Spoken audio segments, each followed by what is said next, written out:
ST BC minority backlog పోస్టుల భర్తీ ప్రతి ఏడాది జూన్ 2 నాటికి అన్ని శాఖల్లోని ఖాళీలతో జాబ్ క్యాలెండర్ ప్రకటించి సెప్టెంబర్ 17 లోపు నియామకాల పూర్తి. నిరుద్యోగ యువతకు ఉద్యోగ ఉపాధి అవకాశాలను కల్పించే వరకు ప్రతి నెల 4,000 రూపాయల నిరుద్యోగ భృతి. అదేవిధంగా దీంట్లోగా నిరుద్యోగ నిర్మూలన కింద ఒక సెంట్రలైజ్డ్ ఆన్లైన్ రిజిస్ట్రేషన్ పోర్టల్ని ఏర్పాటు చేస్తామన్నారు. ఇక ప్రతి జిల్లాల్లో స్కిల్ డెవలప్మెంట్ సెంటర్లను పెడతామని చెప్పినారు. తెలంగాణలో ప్రైవేట్ కంపెనీల్లో 75% రిజర్వేషన్లు తెలంగాణ యువతకు కల్పిస్తామని చెప్పారు. యూత్ కమిషన్ ఏర్పాటు చేసి యువతకు 10 లక్షల రూపాయల వరకు వడ్డీ లేని రుణాన్ని ఇస్తామని చెప్పినారు. ఇట్లా ఇంకా అనేక రకాలైనటువంటి విషయాలు ఈ హైదరాబాద్ యూత్ డిక్లరేషన్లు చెప్పినారు. అదేవిధంగా 18 సంవత్సరాలు నిండినటువంటి ప్రతి యువతికి ఎలక్ట్రిక్ స్కూటర్లు అందజేస్తామని చెప్పినారు. చాలా విషయాలు చెప్పినారు. కానీ ఈ 10 నెలల్లో వాళ్ళు ఒక్కటంటే ఒక నోటిఫికేషన్ ఇవ్వలేరు. ఒక్కటంటే ఒక నోటిఫికేషన్ ఇవ్వకుండా మొన్న కొంత టీచర్ల ఉద్యోగాలకు సంబంధించి మేము గతంలో 6,000 పైచిలకు పోస్టులతో నోటిఫికేషన్ ఇస్తే దానికి ఇంకొక 5,000 పోస్టులు యాడ్ చేసి ఒక నోటిఫికేషన్ ఇచ్చారు.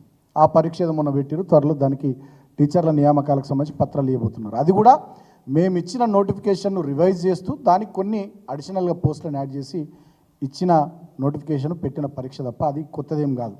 ఇక మొన్న అసెంబ్లీలో బట్టి విక్రమార్క గారు తెలంగాణ జాబ్ క్యాలెండర్ 2024-25 అని చెప్పి వారు ఒకటి ప్రవేశపెట్టారు. సో దీంట్లో వాళ్ళు చెప్పింది ఏంటంటే గ్రూప్ 1 మెయిన్స్ అక్టోబర్ 2024 నుంచి మొదలుపెట్టి ఈ పోటీ పరీక్షలన్నీ కూడా గ్రూప్ 3 సర్వీసెస్ నవంబర్ 2024, అదేవిధంగా lab technician grade 2, nursing officer, staff nurse, pharmacist, grade 2 pharmacist, AYUSH డిపార్ట్మెంట్లో ఇవన్నీ కూడా నవంబర్ 24లో ఎగ్జామ్స్ పెడతామని చెప్పి 2024లో పెడతామని చెప్పినాం. గ్రూప్ 2కు సంబంధించి కూడా డిసెంబర్ 2024లో పరీక్షలు పెడతామని, అదేవిధంగా ఇంజనీరింగ్ అండ్ అదర్ పోస్ట్ ట్రాన్స్కోలో, ఎన్పిడిసిఎల్లో, ఎస్పీడిసిఎల్లో ఇది జనవరి 2025లో పెడతామని, గెజిటెడ్ కేటగిరీకి సంబంధించినటువంటి ఇంజనీరింగ్ సర్వీసులకు సంబంధించి జనవరి 2025లో ఉద్యోగాలు భర్తీ చేపడతామని. అంటే వాళ్ళు రాష్ట్ర ప్రభుత్వము అసెంబ్లీలో డిప్యూటీ సీఎం బట్టి విక్రమార్క గారు himself he made A statement that October 2024 నుంచి మేము ఉద్యోగాల భర్తీ ప్రక్రియ ప్రారంభిస్తామని చెప్పి వారు ఫ్లోర్ ఆఫ్ ది హౌస్ అసెంబ్లీలో స్పష్టంగా చెప్పడం జరిగింది.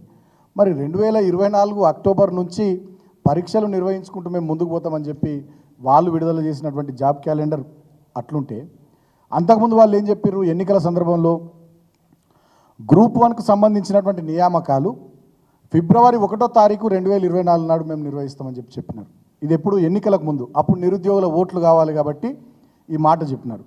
గ్రూప్ 2 నియామకాలు ఏప్రిల్ 1వ తేదీ ఫేజ్ 1, అదేవిధంగా డిసెంబర్ 15వ తేదీ ఫేజ్ 2 2024 గ్రూప్ 2 నియామకాలు. అదేవిధంగా గ్రూప్ 3 నియామకాలు జూన్ 1వ తేదీ 2024 ఫేజ్ 1, ఫేజ్ 2 డిసెంబర్ 1వ తేదీ 2024 గ్రూప్ 3 నియామకాలు. గ్రూప్ 4 నియామకాలేమో జూన్ 1వ తేదీ ఫేజ్ 1 2024 సంవత్సరం, ఫేజ్ 2 డిసెంబర్ 1వ తేదీ 2024 సంవత్సరం గ్రూప్ 4 నియామకాలు అని చెప్పి ఆనాడు జాబ్ క్యాలెండర్ 2 లక్షల ఉద్యోగాలు 12 నెలల వ్యవధిలో మేము వచ్చిన మొదటి సంవత్సరంలోనే ఇస్తామని చెప్పి ఆనాడు నిరుద్యోగులను నమ్మబలికి స్పష్టంగా అభయహస్తం మేనిఫెస్టోలో కాంగ్రెస్ పార్టీ నాయకులు చెప్పినటువంటి మాటలు. దాంట్లో అదేవిధంగా ఎగ్జిక్యూటివ్ ఇంజనీర్లు, అసిస్టెంట్ ఎగ్జిక్యూటివ్ ఇంజనీర్లు, R&B department, Panchayati Raj department, irrigation department, RWS department, health and public health department, municipal administration department, major engineering డిపార్ట్మెంట్లకు సంబంధించి ఇది మే నెల 1వ తేదీ 2024 నాడు మేము పోటీ పరీక్షలు నిర్వహిస్తామని చెప్పడం జరిగింది. ఇట్లా అగ్రికల్చర్, హార్టికల్చర్ డిపార్ట్మెంట్కి సంబంధించిన అధికారుల నియామకాలకు సంబంధించిన పోటీ పరీక్షలు కూడా మే 1వ తారీఖు 2024 సంవత్సరంలో నిర్వహిస్తామని ఇట్లా చెప్పడం జరిగింది. అంటే ఓవరాల్గా ఏంటంటే ఆనాడు నిరుద్యోగుల ఓట్ల కోసం, నిరుద్యోగుల తల్లిదండ్రుల ఓట్ల కోసం అభయహస్తం మేనిఫెస్టో కింద, అదేవిధంగా హైదరాబాద్ యూత్ డిక్లరేషన్ పేరిట ఆనాడు సంవత్సరంలోనే 2 లక్షల ఉద్యోగాలు ఇస్తాం, ఇగో ఇది మా జాబ్ క్యాలెండరు, గీగీ నెలలో గీగీ ఉద్యోగాలు భర్తీ చేస్తామని చెప్పి ఆనాడు ఓట్ల కోసం నిరుద్యోగులను, అదేవిధంగా వాళ్ళ తల్లిదండ్రులను నమ్మించి అధికారంలోకి వచ్చిన తర్వాత అసెంబ్లీ వేదికగానేమో ఈ అక్టోబర్ 2024 నుంచి పరీక్షల నిర్వహణ మొదలు పెడతామని చెప్పి ఒక దిక్కు చెప్తూ, ఇంకో దిక్కు రేవంత్ రెడ్డి గారు గతంలో మేము ఇచ్చిన ఉద్యోగాలు, గతంలో మేము నిర్వహించిన పోటీ పరీక్షలు, మేము నిర్వహించినటువంటి ఇంటర్వ్యూలు, మేము ఇచ్చినటువంటి ఉద్యోగాలకు సంబంధించి ఇప్పుడు నియామక పత్రాలు నెలకొక ఈవెంట్ పెట్టి ఇప్పుడు నియామక పత్రాలు విడుదల చేస్తూ ఈ 10 నెలల్లో మేము 31,000 ఉద్యోగాలు ఇచ్చినామని చెప్పి పచ్చి అబద్ధాలు ఇవాళ ముఖ్యమంత్రి రేవంత్ రెడ్డి మాట్లాడుతూ ఉన్నాడు. ఇక మాట్లాడితే కాంగ్రెస్ పార్టీ ముఖ్యమంత్రి కానీ మంత్రులు కానీ ఏమంటారు, అసలు కేసీఆర్ ఏం చేసిండు ఉద్యోగాల విషయంలో అని. ఇంత దుర్మార్గం అంటే, ఇంత సిగ్గుచేటైన ముచ్చటంటే, ప్రభుత్వ రంగంలో ఆనాడు మేము చెప్పింది, మేము అధికారంలోకి వస్తే 1,00,000 ఉద్యోగాలు భర్తీ చేస్తామని ప్రాక్టికల్గా చెప్పినాం. మేము మీలాగా గాల్లో మేడలు కట్టలే, ఆనాడు నిరుద్యోగుల ఓట్ల కోసం మేము అబద్ధపు హామీలు ఇవ్వలే. మేము 1,00,000 ఉద్యోగాలు భర్తీ చేస్తామని చెప్పినటువంటి వాళ్ళం. దాదాపు ప్రభుత్వ రంగము అదేవిధంగా ప్రభుత్వం కలుపుకొని 1,60,000 పైచీలకు ఉద్యోగాలను మేము భర్తీ చేయడం జరిగింది మా హయాంలో. అదేవిధంగా ఒక సుమారు 43,000 ప్రభుత్వానికి సంబంధించినటువంటి ఉద్యోగాల రిక్రూట్మెంట్ ప్రాసెస్, అదంతా కూడా పోటీ పరీక్షల నిర్వహణ, ఇంటర్వ్యూల నిర్వహణ తదితర కొంత ప్రాసెస్లో కొన్ని కోర్టు కేసుల వల్ల జాప్యం అవుతూ అది ప్రాసెస్లో సుమారు 43,000 ఉద్యోగాల రిక్రూట్మెంటు ఉండే. ఇక ప్రైవేట్ రంగంలోనైతే టీఎస్ ఐపాస్ లాంటి సింగిల్ విండో ఇండస్ట్రియల్ పాలసీ ద్వారా దాదాపు 24,000 ప్రైవేట్ పరిశ్రమలకు తెలంగాణలో అనుమతులు ఇస్తే 4 లక్షల కోట్లకు పైచిలకు పెట్టుబడులు తెలంగాణ రాష్ట్రంలో వస్తే దాంట్లో 24 లక్షల పైచిలకు ఉద్యోగాలు, ఉపాధి అవకాశాలు తెలంగాణ రాష్ట్రంలో ప్రైవేట్ రంగంలో కూడా మా ప్రభుత్వ హయాంలో చేపట్టడం జరిగింది.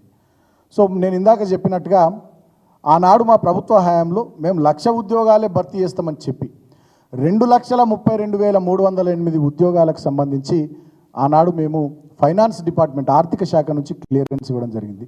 దీంట్లో దాదాపు 1,60,083 ఉద్యోగాలు భర్తీ చేసినాం. అదేవిధంగా సుమారు 43,000 పైచిలకు ప్రభుత్వ ఉద్యోగాల భర్తీ ప్రక్రియ ప్రాసెస్లో ఉంది. అంతేకాకుండా దాదాపు వివిధ శాఖలు చూసుకున్నట్టయితే 2014 నుంచి 2023 మధ్యలో మేము జారీ చేసిన నోటిఫికేషన్లు 2,02,735 ఉద్యోగాల భర్తీకి సంబంధించి మా ప్రభుత్వం నోటిఫికేషన్లు ఇవ్వడం జరిగింది. దాంట్లో పోలీస్ డిపార్ట్మెంట్ పరిధిలో మేము భర్తీ చేసిన ఉద్యోగాలు 31,972. Telangana state public service commission ఆధ్వర్యంలో మేము భర్తీ చేసిన ఉద్యోగాలు 30,594.